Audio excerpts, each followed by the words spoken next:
Hi friends, welcome to Indu's Kitchen.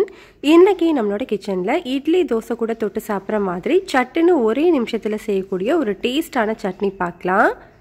இதை செய்யறதுக்காக நான் இன்னைக்கு 2 பெரிய சைஸ் வெங்காயம் ரஃபா கட் பண்ணி எடுத்திருக்கேன். அதே சைஸ்ல 2 பெரிய சைஸ் தக்காளியையும் ரஃபா கட் பண்ணி எடுத்துக்கோங்க.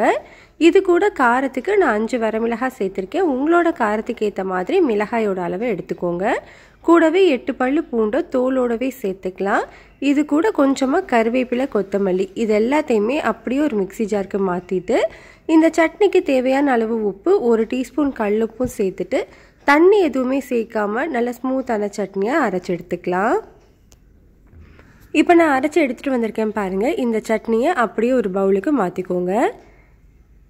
இந்த சட்னியை தாளிக்கிறதுக்காக ஒரு 2 டேபிள் ஸ்பூன் நல்லெண்ணெயில் 1/2 டீஸ்பூன் கடுகு, 1/2 டீஸ்பூன் உளுந்து, கொஞ்சமாக கருவேப்பிலை சேர்த்து தாளிச்சிட்டு அந்த சூட்டோடவே நல்லா மிக்ஸ் பண்ணி விட்டுக்கலாம். அவ்வளோதான், நம்மளுக்கு ரொம்பவே சிம்பிளான டேஸ்டான சட்னி ரெடி ஆகிடுச்சு. கட்டாயம் ட்ரை பண்ணி பாருங்கள், டேஸ்ட் ரொம்பவே நல்லாயிருக்கும்.